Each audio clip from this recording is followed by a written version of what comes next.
Hey guys, welcome to today's show. So this is the owner of Amoke Foods. She sells African foods here in Edmonton. She's located at 5142 Gateway Boulevard Northwest. Amoke, how are you? I always call you Amoke. I don't even know your real name. Please, can you introduce yourself to our viewers? My name is Yetunde, but a lot of people call me Amoke, or they call me Timilat, because that's what's on my WhatsApp. So I go by different names. All right. Depending on what you want to call me. I always call you Amoke. Yes, but Amoke is good. And she's my plug when it comes to African food here in Edmonton. I think you should come and try her out. Amoke, when did you come to Canada? Okay, that one question is a long one. Yeah. I came to Canada in 1996, actually. Oh, I was in Ontario. I've been in Ontario for a long time. I went to a little bit of high school in Ontario. Then I did my university in Ontario. And then I moved to Edmonton in 2015. Oh, wow. Yeah, so I don't know. How many years? Let me not age myself. Good to know. So I was wondering, coming to Canada to study, and what led to this? Honestly, what led to this is during COVID time. Yeah. Okay, how do I say it? Let me put it together properly, the way that people will understand. During COVID time, I had some money that needed to come to Canada, and I was thinking that if I had taking that money in dollars, like the exchange rate would make it very less. So I thought, what could I do with this money?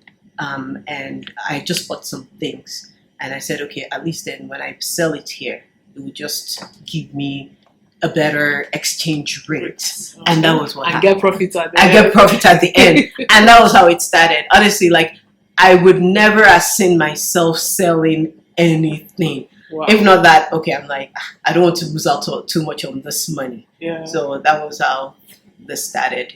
It started as just me trying to get money. So it wasn't like a pre-planned No, it wasn't. No, it wasn't a prepared idea. What year did you start the business? I started in 2020. I'm not too sure if COVID started in 2019 or 2020. I started in 2020.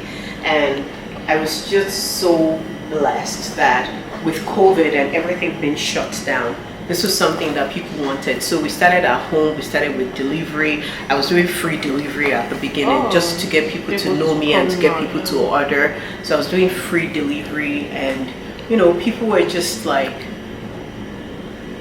we want this, we want that, and then I was source for it in Nigeria. And then one thing, like I said, it started with money, but honestly, I tell people it's not about money for me because I'm not a business person. Like, I'm not somebody to sell. I'm not a salesperson. I'm not someone to sell something to you.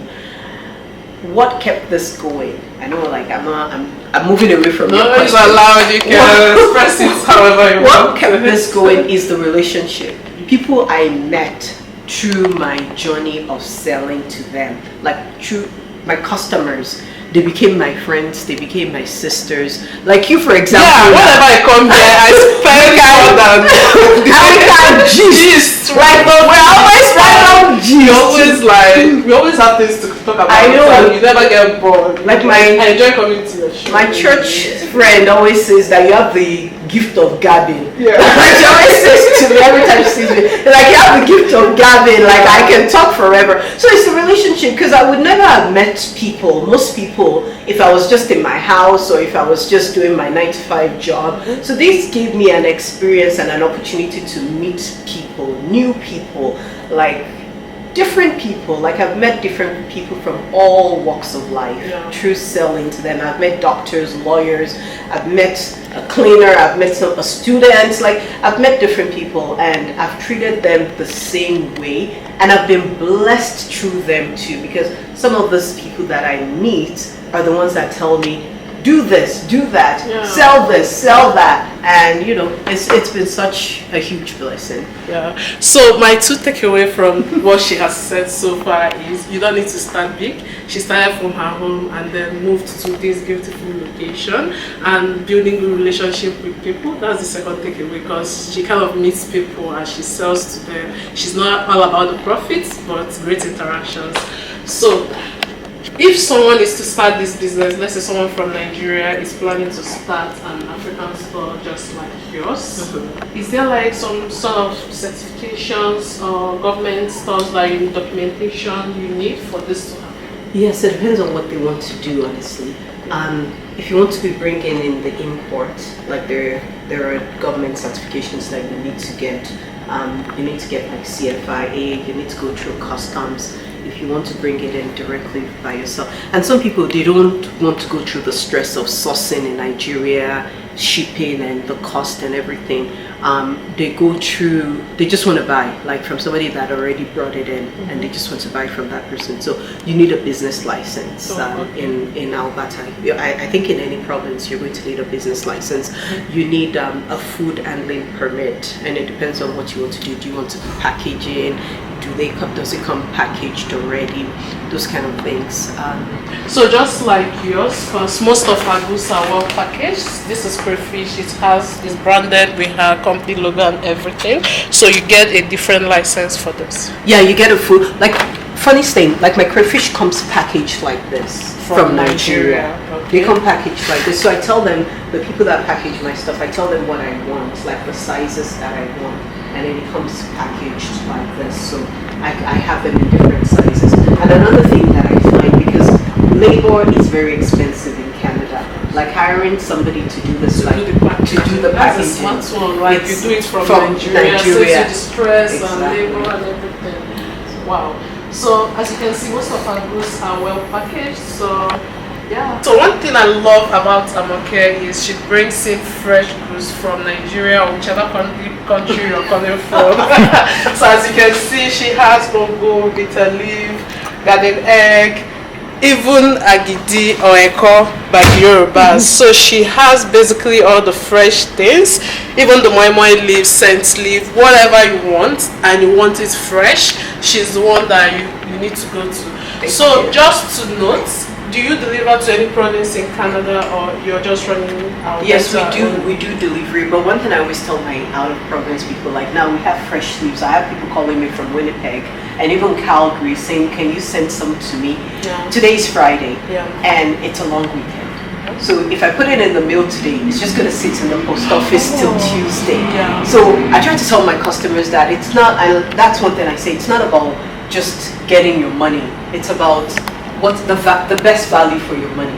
So if I mail it now, I get paid for it, but then you might not get the best quality product. And my thing is quality. Like, you might say my things are expensive, but I tell people that I eat the same thing from this shop, and I can't be killing myself. So I give my customers the best quality. Yeah. So yes, we mail, to answer the question, we mail out, but it depends on how it would get to you. I try to look at the condition of the goods, and also the timeline that it would take to get to you, to make sure that you get the same kind of quality if you're buying it locally in Edmonton. Oh, okay. So if you want it in other provinces, maybe the person needs to chat you by Instagram or give you a call or plan ahead, the right time, because for me to get something from you, I call you ahead of time. I say, okay, I need to know it's me in this, so I make sure I get it when it comes. So how do you shipping this from Nigeria? I know vegetables are very perishable. They are very perishable, and do you still make your profits out of this? Because I believe you must be having some wastage from it when it comes there. Everybody wants to buy the best. Fresh. A lot of waste. I tell people that when they look at my business on Instagram, they only see the pretty picture. They don't see the things that goes on before that picture. If I post one good picture, I'm not going to say all the time, but most times for fresh leaves, there's been like 5 bad pictures that I never posted. I did not make it on social media or on Instagram. Yes, there's been a lot of wastage. There's been times that Ubu will come, we'll have to throw everything away. There's been time, especially Oha, there's been time that we will have to throw everything away when it comes here. And this is very, very expensive, like shipping this, because we call it frozen goods. I don't know what the right name for it, but we call it frozen goods and it has to get here within 2 to 3 days. So KLM, Air France, that are the airlines that really comes to this part of Canada. they charge a lot because it takes about 2 to 3 days, and then clearing it through customs is a lot of money too. So yes, there's a lot of waste. There is. I'm not going to lie, and that's why sometimes when I call price and people say, it's too expensive, I want to cry. Do you know the good thing about this? Because you may be in Canada and you've been craving on home or her. So getting it, seeing where to get it is the joy. You're already fulfilled seeing where to get it. So sometimes you don't consider the price. So I just go for what I want to eat. I mean, okay. So you sell proteins as well, like meat, fish. Yeah. Do you need a different license if you want to sell this, or you just Well, we just have to go through a certified vendor, like a certified farmer. I honestly don't. So do Canada, government or agency come to your shop to check the At the beginning, yes, they do, and randomly they can come. Mm-hmm. Like they can always come. Like you have to keep track.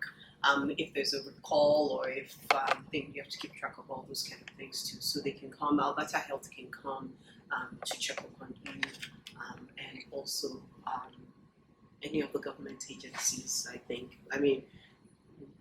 At the beginning, it was a lot. Mm-hmm. Like when we were just opening, it was a lot of them coming.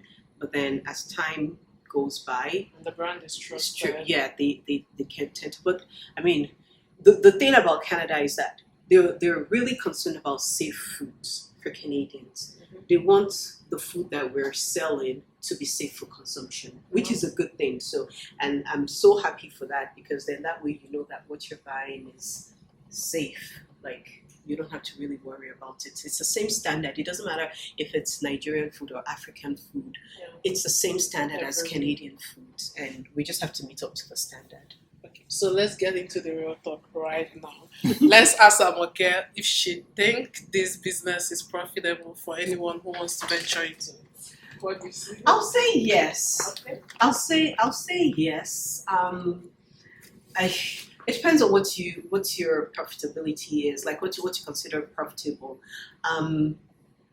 There, like I said, there will be losses, but there is profit also. Like I'm still a little bit new, so I can't really tell you how much profit. No, I'm not. If you're not comfortable with calling numbers, that's fine. Yeah, but I just want to, create the awareness that yes. It's a good thing to start. The market is so big. Anybody can thrive when you come to Canada if you're already in Canada. Right? Yes. I think the Canadian government, they support maybe financially or maybe want to get a loan. Do you think they support for this type of business or they support in any way? Arts or whatever. I know that there's so many initiatives like the Black thing, but financial support. Yeah, I feel like it might be a little bit harder. That's one area that I haven't really tapped into. Yeah, it might be a little bit harder for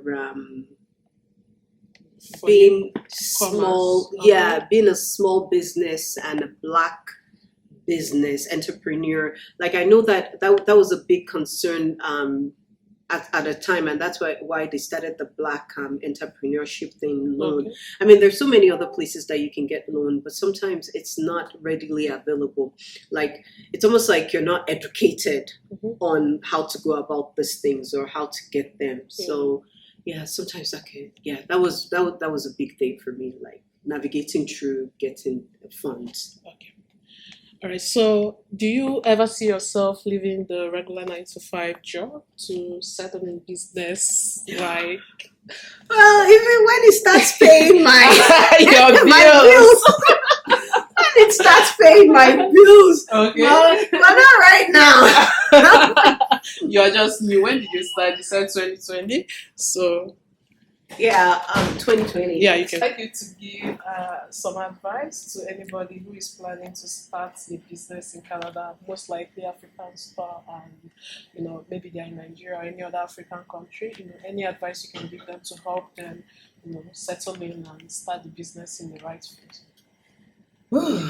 Let me see. I just tried to see like the most. For me, like I'll talk about myself, like integrity. like is one of the most important thing. Yeah. Like I like to know that what I'm selling to you, like I'm not selling you a lemon, like I'm selling you value for your money, because people work so hard for their money. Yeah. And that's the biggest thing for me, like value for your money. I tell people, for example, I'll use suya spice. Yeah. Like, do you want a suya spice that you buy for $5, but you end up using 20 of it, and then it's not even good? It ruins your food. Or do you want a suya spice that you buy for $10, and you use a little bit of it, and you're very happy and satisfied with what's the end product? So that's it. Like for me, it's value for money. Don't just go into it just for money. Your customers are real people, especially when you're dealing with food. They're real people. They work very hard for their money, and food is health. Yeah. Okay. So lastly, if you are planning to start this business, how much maybe you can get a person budget to start off small? Oh, any amount. Honestly, like if you have $100 that you can start. Yeah, from your home. From your home, like any amount. Like honestly, you don't need to break the bank. You don't need to break the bank. It depends on how large you want to go. Like if you have $1 million, go ahead. If you have $100, go ahead. Thank you very much for your time. I appreciate. I hope you learned one or two things from Amoke. So she's my short food blog. Make sure to hit her up on Instagram and also call her on Send It to them, right? Thanh you. Is that the best way to reach you? Via Instagram? Instagram, or like message on Instagram or WhatsApp or phone call. Yeah. I trust her. It's a trusted brand. Thank you. Bye.